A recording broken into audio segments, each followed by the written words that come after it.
Hey everybody, welcome to Fireside Devotional. We're going to be doing the last installment of our 3-week look at the lust of the flesh, the lust of the eyes, and the pride of life. And this week we're looking at the pride of life, which is in Luke chapter 4, verses 9 through 12. And this is how it goes. Then the devil took him to Jerusalem, to the highest point of the temple, and said, "If you are the Son of God, jump off. For the scriptures say, he will order his angels to protect and guard you. And they will hold you up with their hands, so you won't even hurt your foot on a stone." Jesus responded, "The scriptures also say you must not test the Lord your God." So we're talking about the pride of life. And I looked up, if you look at Luke chapter 4, verse 12, and the New King James, it says this, "And Jesus answered and said to him, it has been said, you shall not tempt the Lord your God." I looked up the word tempt, and basically it means this: to entice or allure to do something often regarded as unwise, wrong, or immoral. What that reminded me of was actually a verse in the book of James, chapter 1, verses 13 and 15. And it says, "And remember, when you are being tempted, do not say, 'God is tempting me.' God is never tempted to do wrong, and he never tempts anyone else. Temptation comes from our own desires, which entice us and drag us away. These desires give birth to sinful actions, and when sin is allowed to grow, it gives birth to death." And you might be wondering, why did he just rattle off like 3 separate scripture references? And I'll tell you why. It's because they all have to do with pride. Okay? This has to do with pride. It goes back to Genesis chapter 3, verses 6c. If you look at the last part of chapter verse 6, it says, "And she wanted the wisdom it would give her." And in New King James it says this, "And a tree desirable to make one wise." So this is when Eve looks at the fruit, remember?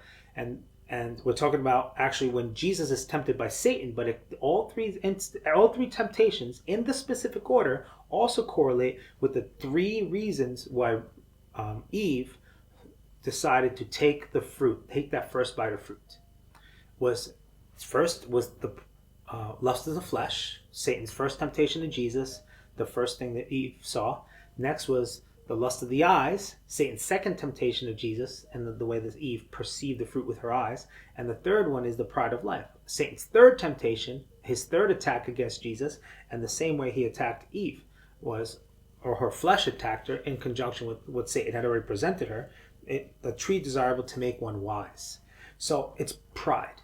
Why? Because you can't make yourself wise. You're a fool if you think you can. You think you can go to school, you can go to the library, you can take out every single book and watch every stinking YouTube video, and you can have one of those like special machines that just beam the information straight to your brain, and you will not be wise because it doesn't come from the Lord.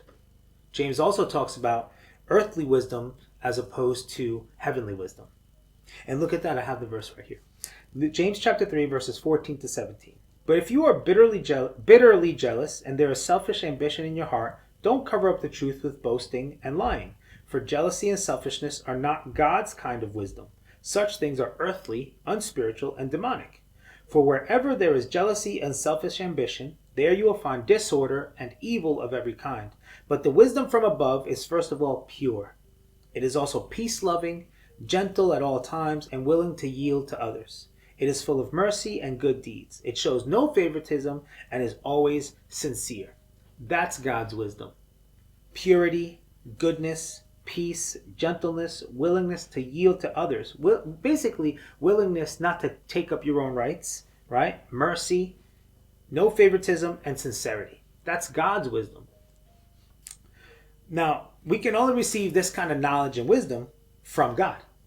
And God tells us in the book of James as well, is if you are lacking wisdom, James chapter 1:5, if you need wisdom, ask our generous God, and he will give it to you. He will not rebuke you for asking. So you see, Satan is trying to, in Luke chapter 4, verses 9 to 12, he's trying to kind of like get into the pride, trying to get to Jesus' pride and tempt him on that level. Saying, "Go ahead, jump off your God. Nobody can touch you.